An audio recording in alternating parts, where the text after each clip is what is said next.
La paz del Señor. Bienvenidos a nuestra sección de hoy, domingo.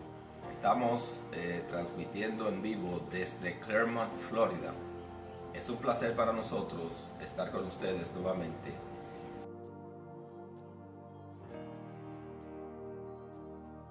Comenzar con el volumen 7. Vete a nuestra página web, lo puedes buscar ahí y cliquear y te va a llevar ministeriosnb.com y vas donde dice libros y parábolas y cliqueas en parábola, el volumen 7. No tienes que ir al volumen 1, puedes ir después al volumen 1. Puedes seguir con nosotros en nuestra serie. Vamos a ver si en 2019, y nos tardó un año en hacer 6 volúmenes, vamos a ver cuántos hacemos en el 2019. Nuestro objetivo no es saber mucho, nuestro objetivo es que la palabra de Dios nos cambie, nos transforme, nos forme una relación con Dios, porque hay gente que sabe mucho y están perdidos, ¿eh? Entonces hoy nos toca la primera parábola que aparece en el volumen 7, que es la parábola de la viuda y el juez injusto, que aparece en Lucas capítulo 18 versículos 2 en adelante, y la pastora nos va a leer esa parábola. Había en una ciudad un juez que ni temía a Dios ni respetaba a hombre. Había también en aquella ciudad una viuda, la cual venía a él diciendo: hazme justicia de mi adversario.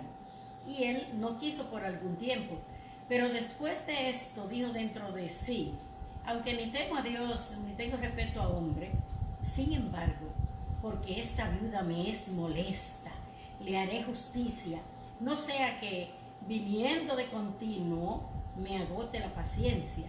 Y dijo el Señor: oíd lo que dijo el juez injusto. ¿Acaso Dios no hará justicia a sus escogidos que claman a Él día y noche? ¿Se tardará en responderle?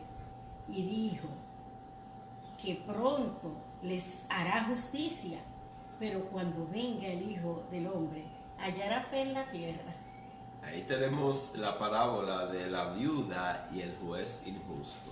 Lo primero que nosotros hacemos y lo primero que enseñamos que debes hacer cuando vayas a leer una parábola es detenerte. Recuerda que esto fue una historia que se dijo hace 2000 y unos cuantos años más atrás. Tienes que detenerte y preguntarte por qué Cristo dijo esa parábola. ¿A quién le dijo esa parábola? ¿Qué estaba ocurriendo? ¿Dónde él estaba? Y eso te da a ti la ocasión de la parábola. Y cuando tú la pones dentro de ese contexto, entonces tú no vas a salir con un entendimiento y una interpretación completamente distinta a la que el corazón de Cristo tenía cuando dijo esas palabras. Recuerda que las parábolas Jesús no las aprendió en un libro, ni en la escuela, ni con los rabinos. Las parábolas, dice nuestro Señor Jesucristo, que las palabras que yo les hablo, no las hablo por mi propia cuenta, sino que lo que oigo del Padre, eso yo hablo. Entonces, Él escuchó de Dios Padre estas historias, estas parábolas, y Él las habló según el Espíritu Santo le indicaba que las fueran hablando. Estas son palabras que las habló Dios Padre, las escuchó el Hijo y nos las dio a nosotros. Son el mismo Dios que dijo: sea la luz, y fue la luz, fue el que dijo estas palabras. Mira qué tremendas palabras son. Por eso es que las parábolas son tan difíciles y tan sencillas. Un niño la puede entender, pero el más inteligente se bloquea con estas parábolas, porque la lees, la entiendes y vuelves y la lees y vuelves y la entiendes y no tienen fin. Para tú poder saber en el momento en que se dijo qué quería Cristo decir, y así poder no caer en todas estas interpretaciones locas que hay por ahí, tú tienes que detenerte a ver el contexto. No solamente cuando leas las parábolas te tienes que detener a ver la ocasión, el contexto, sino que también cuando la gente te dice: no haga esto o haga lo otro, o esto es así o es asado, porque dice la Biblia, y te dan un versículo en la Biblia, tú tienes que ir y leer un poquito antes y un poquito después de ese versículo. Se llama contextualizar, para ver si se está usando en el contexto correcto.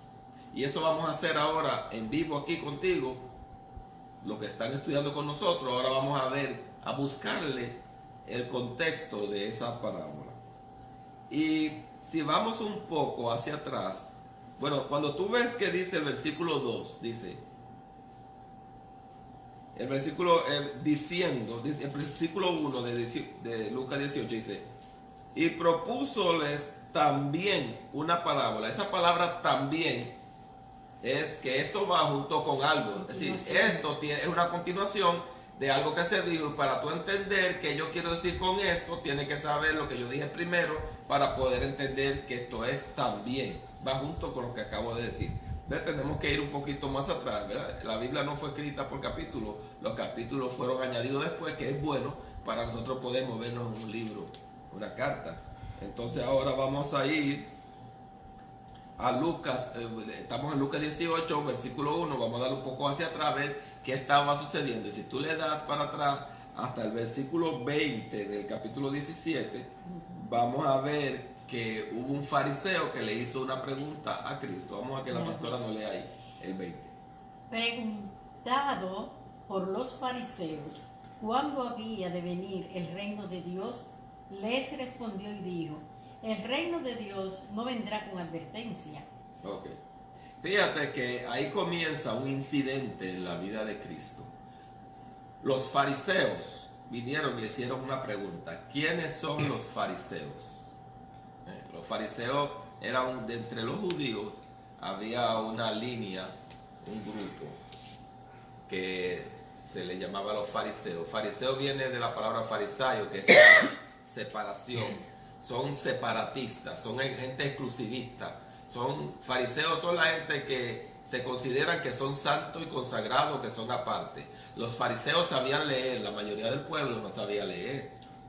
Los fariseos, como sabían leer y se dedicaban a leer la Torá, pues ellos sabían lo que Dios quería y lo que no quería, y por saber las reglas y las tradiciones, ellos pensaban que al ellos saber, pues ellos vivían una vida más sin pecado, y que la gente que no sabía leer y que no tenía el conocimiento, pues eran gente pecadora, no pecadora en el sentido de que estuvieran perdidos y que no fueran del pueblo de Israel, sino que eran gente que al no saber leer y no tener conocimiento, pues violentaban por ignorancia muchas reglas de la Torá y reglas del misar, de la tradición judía, de la acumulación de las enseñanzas.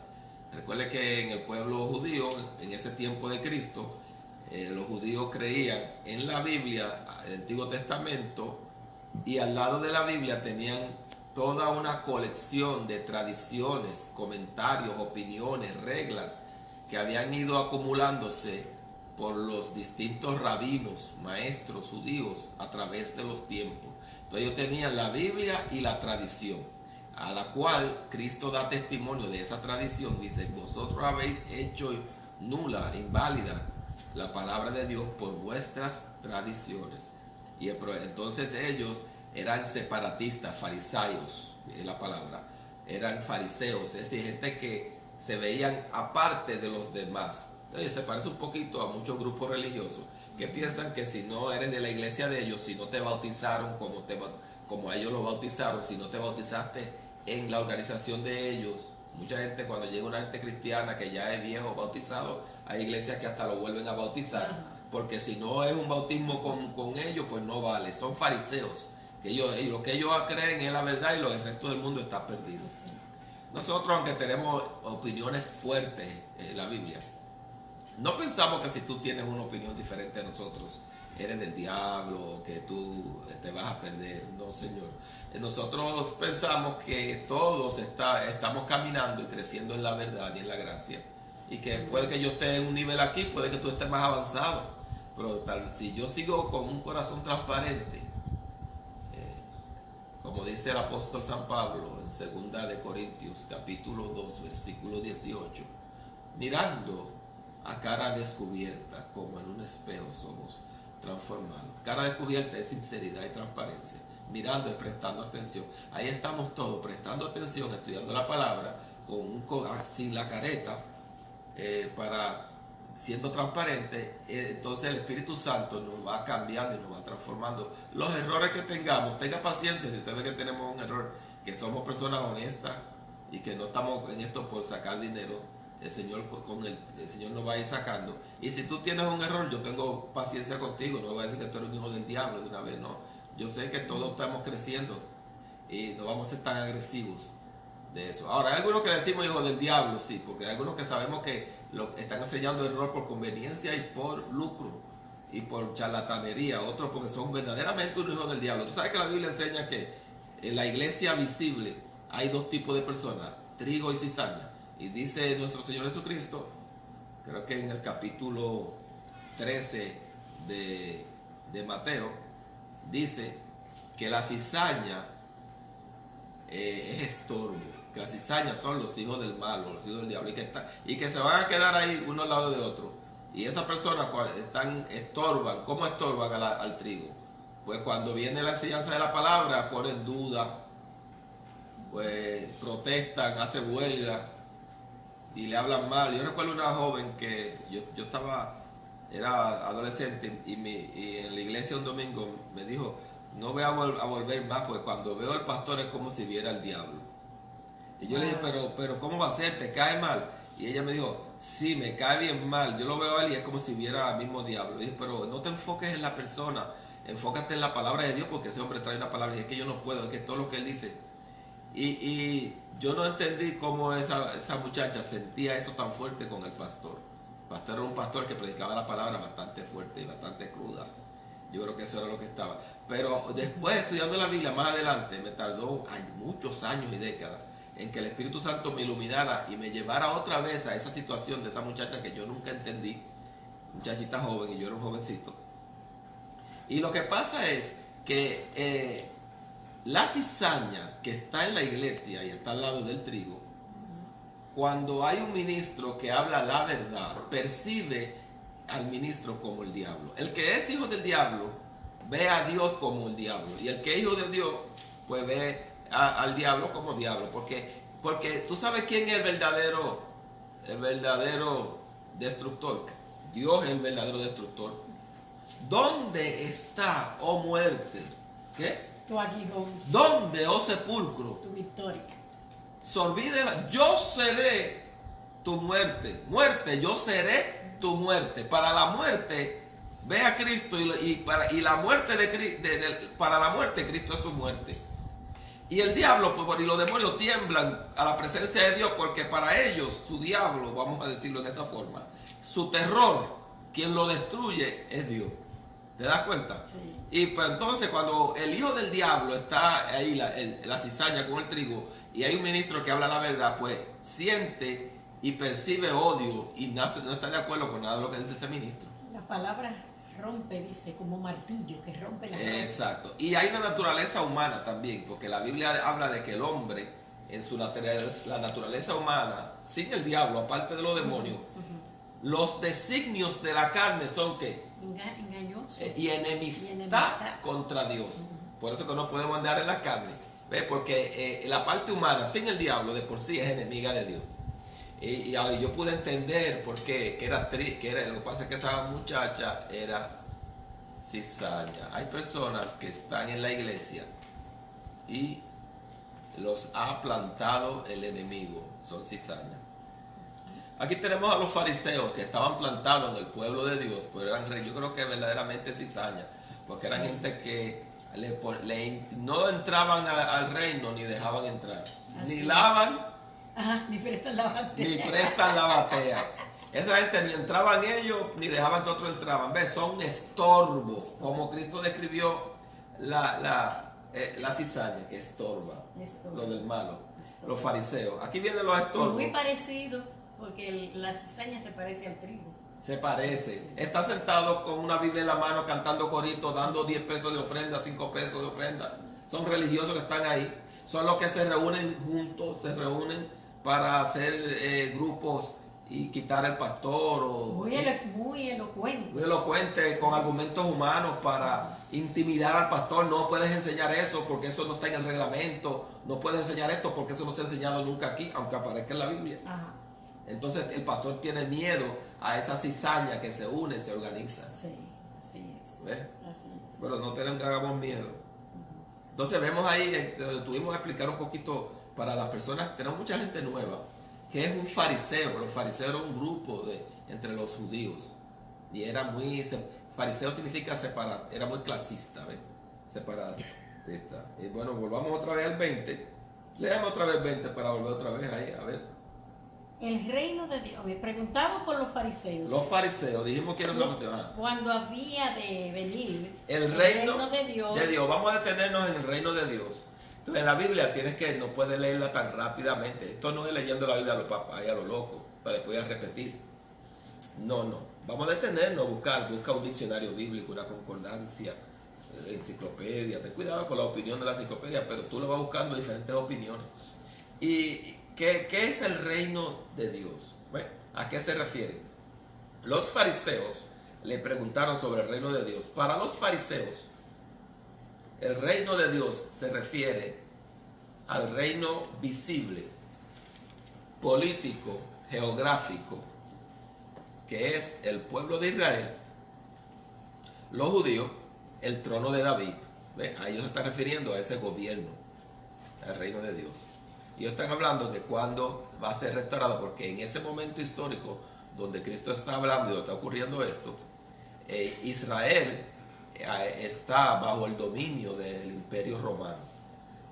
Recuerda cuando lees la Biblia atrás, cuando el Señor llamó a Saúl, usó a Samuel para ungir a Saúl como rey de Israel. Saúl pecó, entonces Dios llamó a David y puso a David en el trono, le dijo que su trono iba a ser eterno.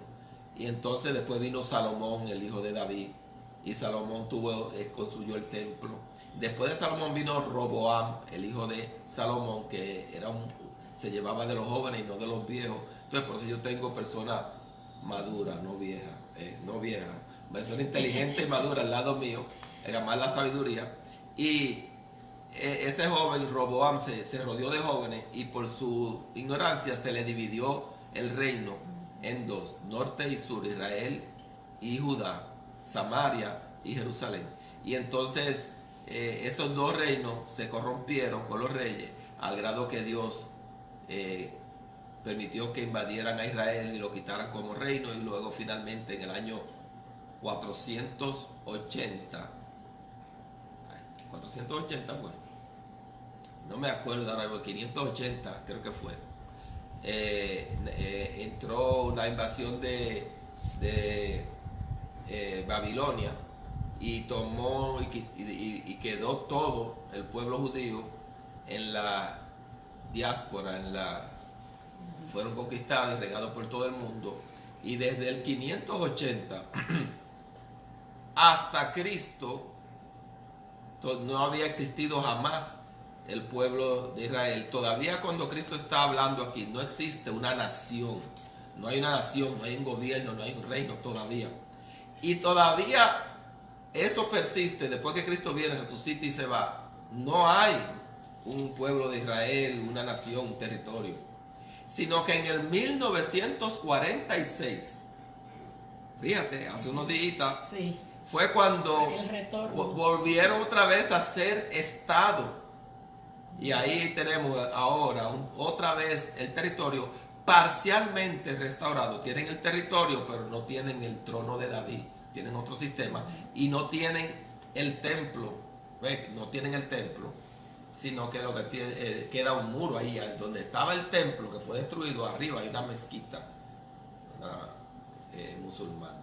Y hasta el día de hoy todavía no ha sido restaurado totalmente ese reino, aunque ha sido restaurado parcialmente en cuanto a territorio. Ya tenemos a Israel. Hay un gobierno que no es el trono de David. ¿Ves? No se ha restablecido el trono de David, ni se ha restablecido el sacrificio, ni el templo, ni nada de eso. Entonces ya vimos el tiempo histórico. Ellos pensaban y preguntaban que cuando Israel volvería a ser una nación y volvería a ser un territorio independiente. ¿Cuándo va a ser la independencia de nosotros?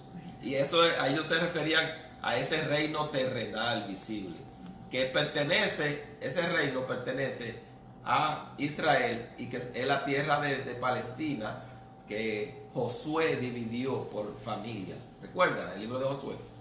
Y ahí ninguno de nosotros que no somos de allá tenemos territorio ni tenemos herencia. Eso está dividido en 12 tribus. Bueno, está dividido en 11 tribus y una tribu, que es la tribu de Leví sacerdotal, no tiene distribución, sino que está regada de todo. Ahí no cabe, esa tierra está repartida, así que si tú estás pensando que Dios te va a dar tu heredad ya en Israel, estás perdido. Esa tierra es una promesa eterna para los del pueblo de la raza y de la descendencia de Abraham. Nosotros tenemos, nuestra patria es celestial, nuestro reino es diferente. El reino es el reino visible. Ahora, el reino de Dios también es espiritual, un reino espiritual invisible, donde el trono está en los cielos. Y aquí en mi corazón, ¿ves? Está el trono. Y Cristo es el rey, el hijo de David, y está sentado aquí. Ese trono invisible, ese refiere al reino invisible. ¿Ves? El reino es visible, que todavía no está, o invisible, que ya está. El reino de Dios es presente y es futuro.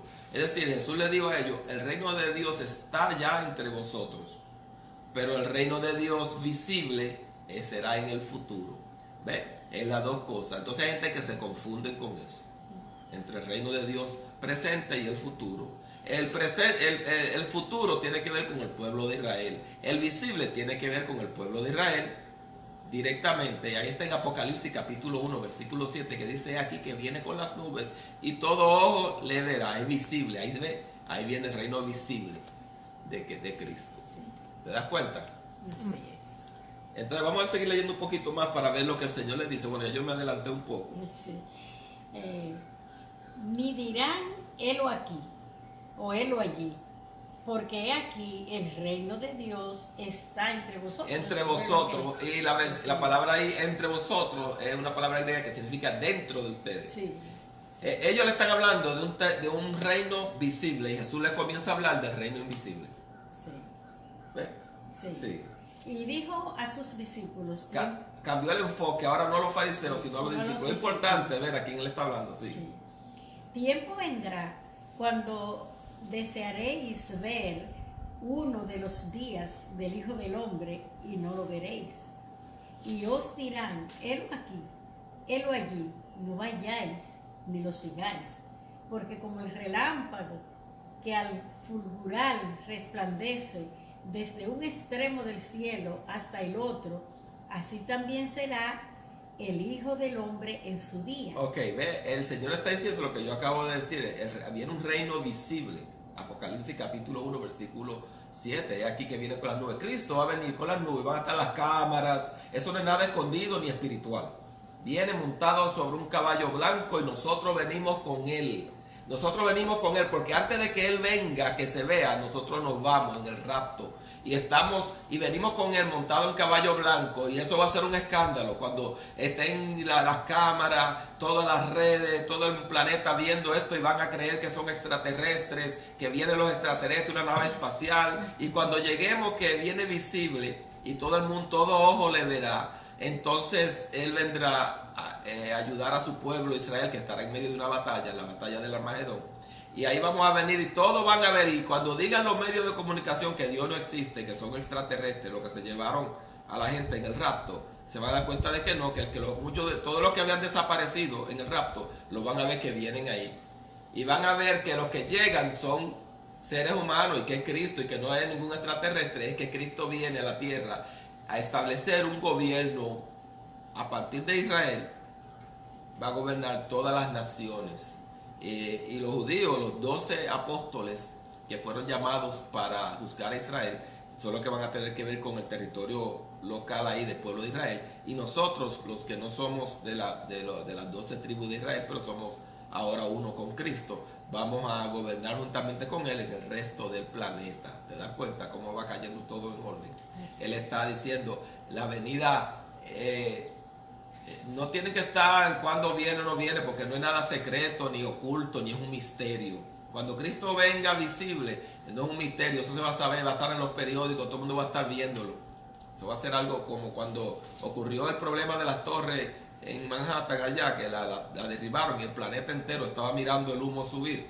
Así va a ser que todo el mundo va a ver va a haber una guerra donde Cristo va a matar ahí a todos los enemigos de él. La guerra del Armagedón. Entonces él le está diciendo que es visible. Fíjate que cuando Jesús resucitó, los discípulos estaban interesados, ¿cuándo restaurará tú el reino? ¿Será en este tiempo? Y él le dice, no les toca a ustedes saber el tiempo. Ni la sazón. El capítulo 1 del libro de los Hechos, que ella está refiriéndose, los discípulos hicieron la misma pregunta que los fariseos. ¿Cuándo va a restaurar el reino? Ellos tenían interés de que el reino de Jesús funcionara en la tierra. Y él le cambió de tema, le dijo, no se enfoquen en el reino visible, enfóquense en el invisible. Y le dijo ahí, pero recibiréis poder cuando haya venido sobre vosotros el Espíritu Santo. Y cuando le hablan a los fariseos, ellos estaban buscando un reino visible y él le cambió a un reino espiritual. Así es. Entonces, hoy vemos muchos cristianos, decretos, abriendo puertas, reclamando dominio sobre el reino, tomo control, dominio sobre mi ciudad, sobre mi territorio, porque están como los fariseos y como los discípulos que al principio que no sabían, buscando territorios, reinos, ciudades, naciones aquí en la tierra, cuando nuestro reino es celestial, espiritual. Sí, no entienden. Así es. El Señor sigue cambiándole el enfoque. Sí. Olvídate del territorio aquí en la tierra, de tu ciudad. Tú no eres ciudadano colombiano, venezolano, dominicano, argentino. Tú no eres haitiano, tú eres ciudadano del cielo. ¿Tú sabías eso? Así es. Tu lealtad y tu independencia y toda tu fiesta es Cristo, Cristo, Cristo. Y toda esa gente que están celebrando mucho y que si tomo control y dominio de mi ciudad y tomo control de mi país y se cierro las puertas que están sobre mi nación, esa gente que no entienden estas cosas. Y han leído un folleto por ahí de liberación y de guerra espiritual que tiraron por ahí el diablo para confundir a mucha gente y están repitiendo sin pensar. Nosotros, fíjate que nosotros nos estamos deteniendo con mucha calma a explicar y mirar. Si tú te detienes un momento y eres honesto, eso se ve. No hay que ser neurocirujano para entender esto. Así es. Cualquier niño puede entender claramente. Jesús le cambia de opinión. ¿Cuándo va a ser el reino? ¿Cuándo va a ser la política? ¿Cuándo vamos a tener un presidente otra vez, un rey como David? Y él le cambia. El reino de Dios no vendrá así. El reino, cuando venga, ustedes lo van a ver. No se preocupen por eso. Cuando viene o no viene, se va a ver. Entonces, hay un reino espiritual. Ya el reino está entre vosotros. Le está hablando del reino espiritual. ¿Te das cuenta? Vamos a seguir leyendo entonces. Pero primero es necesario que padezca mucho y sea desechado por esta generación. Como fue en los días de Noé, así también será en los días del Hijo del Hombre. Ok, vamos a brincar un poquito para hacerlo cual. Él comienza a hablarle de esa generación presente que está ahí, que iba a rechazar a Cristo. Cuando dijeron, danos a Barrabás y que crucifiquen a Cristo, rechazaron a Cristo. Y muchos eventos de rechazo que hicieron cuando los líderes lo rechazaron. Y habla ahí de lo que va a suceder en ese tiempo y termina diciendo donde los cuerpos estén, allí se juntarán las águilas, que era el símbolo de Roma, era un águila en el emblema. Y cuando destruyeron a Jerusalén, allí mataron tanta gente, venía las águilas, venía ese símbolo del águila que era del ejército, del emblema de Israel. En el año 70 después de Cristo, la ciudad de Jerusalén fue derribada y destruida completamente. Él le habla unas cuantas cositas ahí. Que se cumplieron. Ahí habla de cosas que se cumplieron y de cosas futuras. Entonces vemos que le dijeron, ¿dónde, Señor? En el 37, y le respondieron, le dijeron, ¿dónde, Señor? Él les dijo, donde estuviera el cuerpo, allí se juntarán también las águilas. Fue porque las águilas eran los símbolos que llevaban los soldados que estaban ahí. Y entonces ahí ya después que le explica todo esto del reino visible e invisible, qué lástima que por no ir al contexto vemos tanta gente hablando de hay que ir hay gente que va a ayuno y oración para quiebra de maldiciones generacionales sobre mi nación, para cerrar las puertas y pactos de los indios sobre mi pueblo. Pero ¿cómo? Si tu pueblo no es tú eres de arriba. Somos ciudadanos de arriba de los cielos. Mi reino no es de este mundo. Es un reino espiritual. Esta gente está perdida. Sí. Están perdidas en cuanto a eso. Y haciendo, parecen brujos, Sí. haciendo tantas cosas. Y es porque no quieren, son rebeldes. Es la cizaña que se ha encargado, ama la mentira. Torcer la Y palabra. tuerce la palabra para que los otros, pero el que es trigo va a entender. El que tiene el Espíritu de Dios va a entender y va a ver la palabra claramente y va a ir saliendo de estas cosas. Así es. ¿Ves? Entonces, qué tremenda explicación el Señor da para que entendamos esto del reino. Y ahora él sigue en el 18, Sí, dice, también me le refirió. Jesús una parábola sobre La la necesidad de orar siempre y no desmayar. Ya el versículo 1 nos dice a nosotros de qué se trata la parábola. Es decir, esta parábola no es de profecía ni escatología. Esto no es de tiempos finales, esto no es de prosperidad, esto no es de sanidad, esto no es de liberación, esto no es de... Es una palabra que va a ayudarnos en cuanto a orar siempre. Orar siempre. La disposición del corazón en una súplica y una comunicación permanente con Dios. Eso es orar siempre. Así. Orar siempre, orar es pedir, hablar con Dios. Y debemos todo el tiempo tener una relación y una comunicación con el Señor. Y Él nos da esta parábola de la viuda y el juez injusto. Hasta aquí hemos cubierto el por qué Él da la parábola. ¿Qué estaba sucediendo? Y ahora cuando leemos la parábola, cualquiera que nos venga a decir, no, porque la viuda representa a Israel y el juez representa un demonio y un principado que está sobre él, pues nosotros sabemos, pero por eso Jesús no estaba hablando de eso, Jesús está hablando de la necesidad de orar y estaba explicando a los discípulos, después que unos fariseos le preguntaron en cuanto al reino espiritual, presente, futuro. No está hablando de demonología ahí. No. Ahí no está hablando nada que tiene que ver con demonología, porque es que ahora la nueva doctrina de la liberación, que están unos cuantos apóstoles promoviendo, y porque yo hago milagros y se sana la gente, y porque yo le pongo la mano y caen al piso, pues entonces lo que yo enseño es verdad. ¿Ves? Eso no es verdad, porque el hecho de que haya milagros, Dios respalda su palabra. Que está enfermo y creyó que Cristo lo sana, se sana y se acabó. No tiene nada que ver con la doctrina. Recuerda que el apóstol Pedro estaba equivocado en su doctrina al principio, cuando vino el día de Pentecostés, y Pedro no le predicaba a nadie. Ninguno de los discípulos al principio le predicaban a personas que no fueran judías. Iban predicando por todas partes, pero a los judíos nada más. Hasta que el Espíritu Santo habló a Pedro, que estaba en la azotea, en la casa de uno llamado Justo, y le dio un éxtasis, le dijo, no llame inmundo lo que yo he limpiado. Entonces Pedro fue a una casa de Cornelio, un centurión, y le predicó a uno que no era judío. Y eso tuvo que ir a Jerusalén a dar una explicación, una reunión por eso. Sí, sí. ¿Verdad? Y entonces, porque los cristianos al principio, años y años, predicaban, no sabían bien, estaban niños. Y aunque no tenían la doctrina correcta, con la sombra de Pedro se sanaban los enfermos. Sin embargo, no tenía toda la doctrina. Sí, de hecho, lo que quiero decir con esto es que un ministro puede tener los dones de sanidad y de milagro y tener una doctrina torcida, como era el caso de Pedro. Y Pablo lo llama la atención, le dice, tú viviendo como gentil, ahora mandas a judaizar. Ajá. Fíjate, Pedro, que era un apóstol y era estaba mayor que él, estaba en un error en ese momento. Entonces, el hecho de que una persona sea apóstol, ore por los enfermos, se sane los enfermos, no significa y tenga miles de personas que lo sigan y tenga su jet privado, que Dios lo bendiga, bien, del que pueda tener un jet que lo tenga. Pero el hecho de que tú tengas esa situación no significa que todo lo que tú enseñas es verdad. No todo lo que te enseñas, no te dejes engañar. La palabra de Dios es regla de fe. Y vemos que cuando tú le hablas de la Biblia, que la Biblia corrige lo que ellos dicen, ahora se están inventando decir que lo que la Biblia dice, esto que está aquí, esto es lo que Dios dijo en el pasado, y que lo que Dios le está diciendo a ellos ahora es lo que Dios dice en el presente, que vale más. Eso es una herejía. Cuando le dice el que añada a la palabra, tú no puedes añadir, eso está cerrado. Sí. ¿Ve? Y mi palabra permanece para siempre en los cielos. ¿Ve? Estas palabras son espíritus, no está bien. La palabra de Dios está vigente. Eso es una blasfemia tremenda, decir que la palabra de Dios está obsoleta, vieja, y que fue lo que Él dijo para el tiempo pasado. Bueno, esperamos no ofender, pero si se ofenden, que se ofendan y que vayan y busquen la Biblia.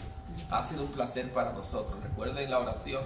Tú ves por qué yo necesito que tú te unas conmigo. que tú nos ayudes, porque para yo poder hablar verdades así, que ofenden y que contradicen muchas cosas, la mayor parte de los cristianos en Latinoamérica están bajo esa influencia y ese hechizo de esa falsa doctrina de liberación y de sistema piramidal, como sistema piramidal de un apóstol con otro debajo, con otro debajo, con otro debajo, que el Cristo no estableció.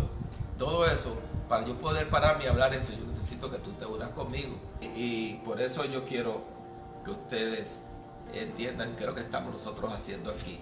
Si Dios toca tu corazón y quiere poner que tenga significado lo que Dios te ha dado, nosotros somos tierra buena, ora a Dios y Dios te guía, pues comparte con nosotros la paz.